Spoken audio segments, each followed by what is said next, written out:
If you're dealing with lower back pain, strengthening, stretching, and even resting isn't going to be enough. In this episode, I'll walk you through 5 essential things that you actually need to be able to rehabilitate your lower back pain, from managing posture and muscle tightness to building muscular endurance and joint stability, and knowing how to train without making it worse. So let's get started.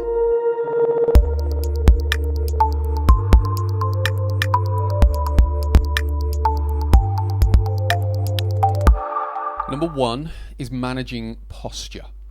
Now, when it comes to managing posture, it's going to be different for different people.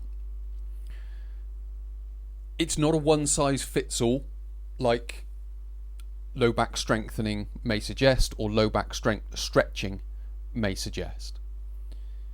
So, what do we mean by managing posture? We're going to go through 2 examples of what managing posture means and why it's different for different people and how it influences rehabilitation of lower back pain. And example 1, we're going to go through a condition of the lower back called bar strap syndrome. The second example is a disc herniation. Now, these are, in some respects, these are opposite ends of the spectrum.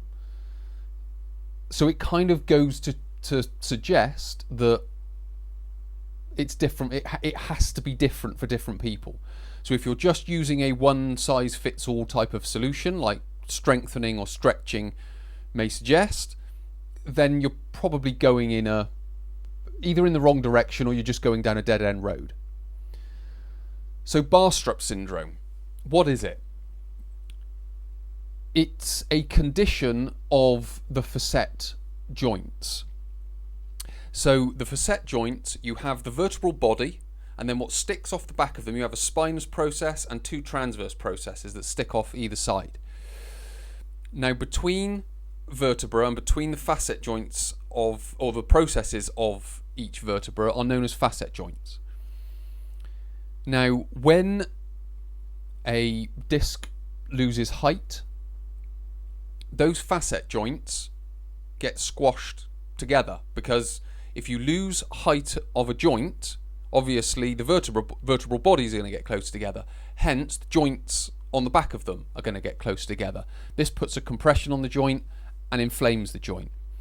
It gets exacerbated when performing extension movements.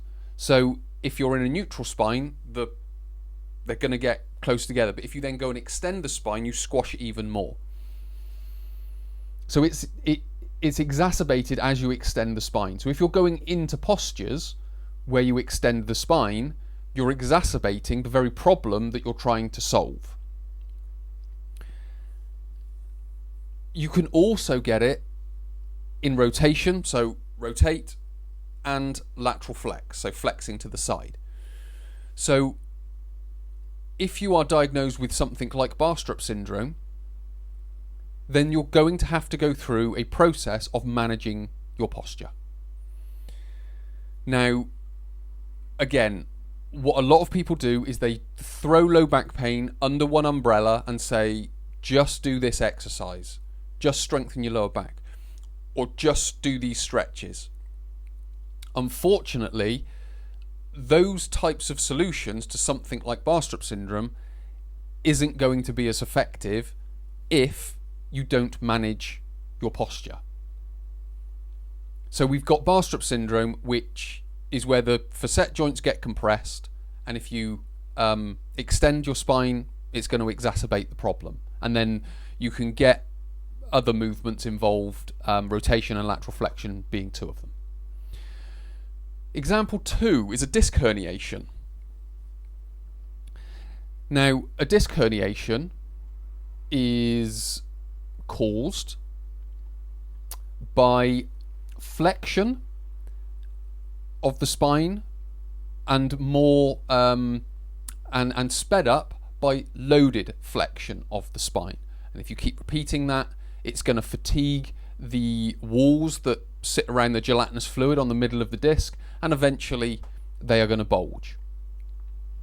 Now, what movement does that? Be it an exercise, be it flexing the spine when you're lifting a deadlift, being it sat on a seat at work or at home on the sofa, in a car, all of that, or lifting up shopping bags from the floor with a flexed spine, all of that is going to contribute to an eventual disc herniation. I'm not going to go into the causes of those, but as a means of understanding the posture, it's generally flexion. So you've got bar strap syndrome, which is extension, which is one type of injury, and you've got disc bulge, which is flexion, which is a different type of injury and a different type of posture. So the opposite ends, you've got one extension and one flexion. So we've got back pain, but we've got two different types of causes. Now, with disc herniations, you can also include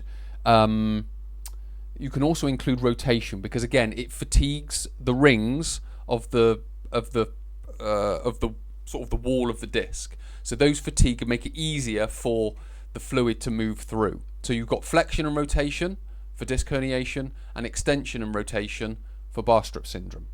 So you've got those two injuries which are completely different. One's extension, one's flexion. So we need to be able to manage that posture. Now, this doesn't mean you've got to walk around like a robot in a neutral spine for the rest of your life. It doesn't mean that. But what it does mean is that we need to respect our spine and our movement enough to spend time not in that extension posture if we've got bar strap syndrome. It doesn't mean we can't go back to extending the spine, but we need to certainly minimize it, adapt our movement. When we talk about disc herniations, we need to respect the spine, we need to respect the injury, and we need to not flex the spine as much, because again, we're only going to be causing the problem that we're trying to solve. So hopefully from those two examples, you can see that managing posture is going to be a part of your rehabilitation, and depending on the type of injury that it is, depends on the type of management that's required. So we have to go through that assessment process to be able to understand that. And by going to my online How to Overcome Lower Back Pain workshops, you can start that process.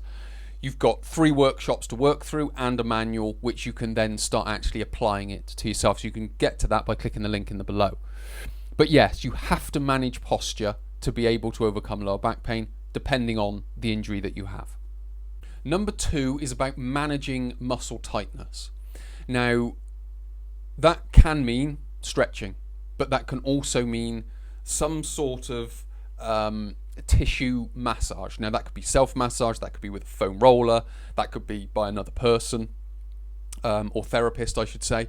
But managing muscle tightness is another one, because albeit a secondary issue, it creates compensations that can create further pain or issues in a different part of the body. So we get the initial lower back pain, but what we have to do is try and contain it there, because if we get too many compensations, that could then go down into the hip, which could then go down into the knee, into the ankle, could go up the back to the shoulder, whatever it needs to be. So we have to think about it in some respects from a holistic approach. Now, it could be that we need to deal with the initial problem before we can deal with the secondary problem. So again, we have to understand what is the main tightness that we need to manage. But essentially, what muscle tightness is doing is potentially creating a compensation which creates further pain somewhere else. The main places to look for this is the joint above and the joint below, so the hips and the upper back. So we need to look at those. So we need to look at the hips as an example. Can you extend the hips well? Can you flex the hips well? Do you have adequate external rotation or internal rotation? So we have to go to understanding, first of all, what movement of the hips do we have and what movements of the hip don't we have? Or do we have adequate flexion but inadequate extension, or adequate external rotation or an inadequate internal rotation. So we need to understand all these different types of range of movement to be able to understand the type of range of movement that we need to create and the type of therapy that we may need to use for it. The same goes for the upper back. Do we have good rotation to the right? Do we have good rotation to the left?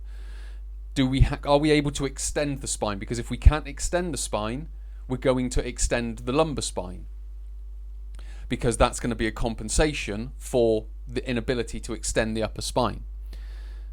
Then we can start to ask, is our lower back pain to do with extension of the lumbar spine? Because if we can't move the upper spine, but we can move the lumbar spine, and our back pain is due to extension of the spine, then the upper back tightness could be contributing to it. So you can start to see now how this goes together. It's the same with hip extension. If we can't extend at the hip, but we can extend at the lumbar spine, then the lack of hip extension could be impacting the pain in the back. So if we can get the hips to extend, we can start to resolve our lower back pain. The other one is muscle trigger points. Now, muscle trigger points, they refer pain. And if we talk about referring pain into the buttock or down the back of the leg, there are a number of muscles that do that. You've got the QL that does it. You've got longissimus iliocostalis that start to do it. You've got glute medius, glute minimus that do it. You've got piriformis that does it. So you've got a number of muscles that can give the same symptom, but they all come from a different place. If you stretch those muscles, it's not going to do a great deal. But if you massage those muscles with frictions on the specific trigger points, then we're going to be able to resolve and reduce that pain. And again, you can find that in the workshops, in the manual, so you know where to look and what muscles to work on. So muscle tightness is going to be a part, or could be a part, of the of your lower back pain. But again, you have to know what you're looking for, and that is what the manual is for, is to help you look for where your problem is coming from so you can go and look for it. And all this episode is about is trying to understand what are the potential factors that you might need to work on, and then you can go looking at which one that you need to work on, if that makes sense. And you can do that in the manual.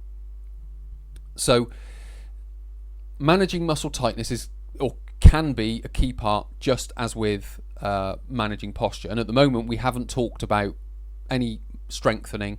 It's all been about managing posture and muscle tightness. Number 3 is exercise and recovery. So we're not just talking about doing exercise. What we have to understand is that exercise and recovery are two sides of the same coin, if you will. If you want to get fitter and stronger, yes, you have to exercise, but for you to be able to realize the gains that you could potentially make, you need to recover well. And it's exactly the same in rehabilitation. It's not about going straight into exercise and strengthening the lower back, because as we're going to find out soon, strengthening the lower back in some respects doesn't really come into it. Exercise and recovery is key, because what exercise does, or the role of exercise within making you fitter, is to damage the tissues, for want of a better way of describing it. So you break down the tissues. The role of recovery is to rebuild them back stronger than what they were before. That's why they have to work together. Because if you do too much exercise, not enough recovery, eventually your tissues will break down. And that's what I'm going to say is a lot of the issue with people with lower back pain. They've worn down their tissues, not necessarily from exercise, but from life as well. They've worn down the tissues and they haven't allowed them to rebuild. So bringing that exercise and recovery sort of together and getting them to work together will help to rebuild the tissues. And it's not about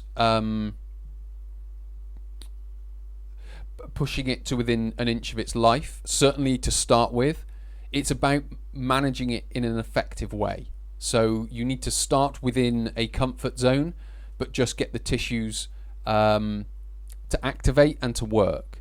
Then you need to allow them to recover. Then you can go back in and re-stimulate the tissues, but allowing them to recover. But it's knowing the dosage. And this is, in some respects, this is where the art comes into it. There is a science to it. So the science is exercise breaks down the tissue, recovery builds it back up. There's lots of metabolic pathways about how and why all of that happens. The art of it is understanding your own body and getting the dosage right. Yes, there is a science to dosage, but every individual will be slightly different to what the science says. So we have to take that individual component into it. And certainly from me as a coach that does this day in, day out, I have to allow the person that I'm working with to play a part in how much they can tolerate. It's not just me going, well, the textbook says you need to be able to do this, so therefore you're going to do this. It's about me asking, how does that feel? Where do you feel it? How early in the set is it coming on? How late in the set is it coming on? Can we progress it now? Should we go back a step and regress it a bit more? So this is where the art of it comes in, is being able to understand the signs that your body is giving you, essentially. But so to not keep going around in circles, we have to take exercise and recovery into consideration when it comes to overcoming lower back pain and rehabilitating it. So make sure you get exercise if that's a part of the path that you're going to choose. Make sure that you get that exercise and recovery in balance. And what type of exercise goes into the exercise component of exercise and recovery? Well, as I've alluded to throughout the episode, it's not necessarily strength that's going to do it. Endurance will do it. So we need to build muscular endurance. We need to build it into the tissues of the lower back. Muscular endurance is about resisting tissue fatigue, because that's what's caused the problem in the first place. Is the tissues of your lower back can't tolerate, one, the load going through it, but also the time span to be able to make it last. It needs to be able to go for, which is what endurance is, the ability to go for a long time while resisting fatigue. So the lower back is broken down over weeks, months and years, and that is a fatigue issue. So if it was a strength issue, it would be your back would be healthy, and then you would say fall, and your tissues would, like a muscle tear. A muscle tear is it's not necessarily more indicative of muscular strength. One impact and trauma is more indicative of muscular strength. So the breaking of a tissue because of one impact. Now, most low back injuries aren't due to that. Most low back injuries are due to wearing down over time, which is a fatigue issue, which is endurance. So the tissues of the lower back don't have the endurance. So we need to rebuild the endurance back into those tissues, essentially, is what I'm saying. We're building the ability to do more. We're building the ability to make movement mistakes, if you will.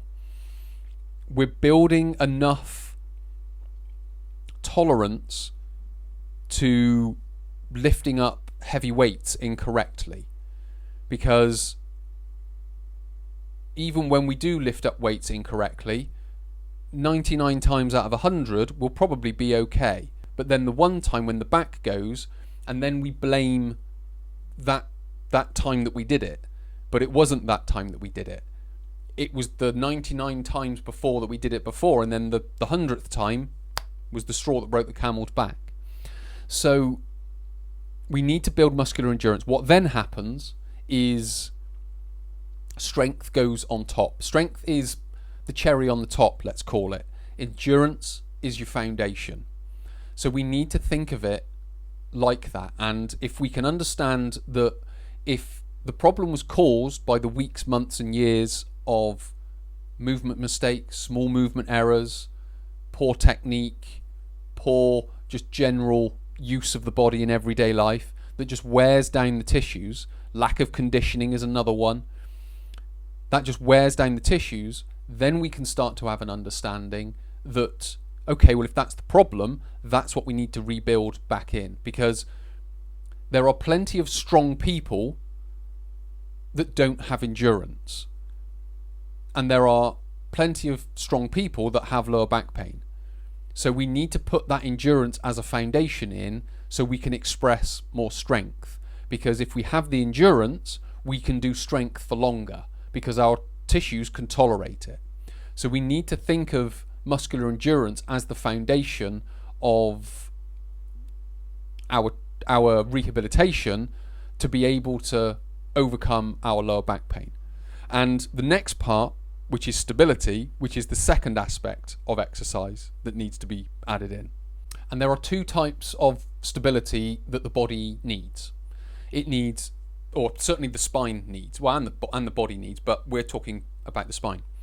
It needs a static stability, so it needs to be able to hold the spine, hold the vertebra in place, the 5 lumbar vertebra, because there is no bony structure holding them.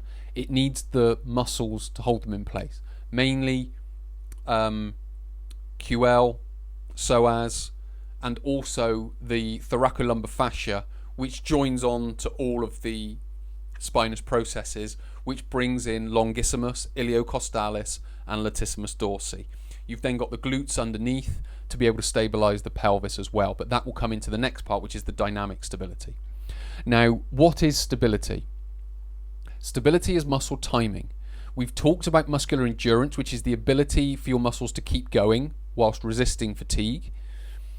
Now we've just got, with every contraction, they're contracting at the right time, because most people assume that muscles time at the right time. But when pain is involved, it disturbs all of, let's just say, normal muscle function. And it sort of sends everything out of kilter, if you will, for want of a better way of describing it. So we need to bring muscle timing back in. So we need to use exercise to bring that timing back in. The second one is dynamic stability. Now, dynamic stability, I'm going to use the hips as the example, because dynamic stability is stability whilst moving. Static stability is just the ability to hold it statically. Obviously, dynamic is about the actual movement, which is where the hips come in a little bit more. Now, how do you know you've got dynamic stability? Well, if you've got smoothness of movement. If you struggle to balance on one leg, there is instability either in the ankle or the hip. If you've got a wobbly walking lunge, or walking along, say, a beam or a curb, then again you've got dynamic instability. So we need to rebuild that, because that is going to help further up the chain and be a part of your stability. More specifically to the lower back pain, we've also got the hip hinge. And what the hip hinge does, hip hinge gets your hips and lower back working together. Because what we're able to do with that is we're able to differentiate between the hips and the lower back. When we move at the hips, or when we hip hinge, we move at the hips, and we are able to keep the lower back in a neutral posture. Now, that's a useful thing to be able to do. I'm not saying it's bad to round your lower back, but again, going back to managing posture, depending on the injury that you have, we need to respect that injury, we need to respect our spine, and we need to move accordingly. So if we have a flexion-based injury, we need to start moving from the hips. From a fitness and performance perspective, if we move from the hips, we're going to have more fitness and performance, because the hip muscles, the glute max, is the force, the power house of the body. If we move from the lower back, which is longissimus iliocostalis, multifidus, then we haven't got much capacity there to lift. But if we lift from the glutes, we've got a lot of capacity to lift. It's where throwing comes from. It's where punching comes from. It's where kicking comes from.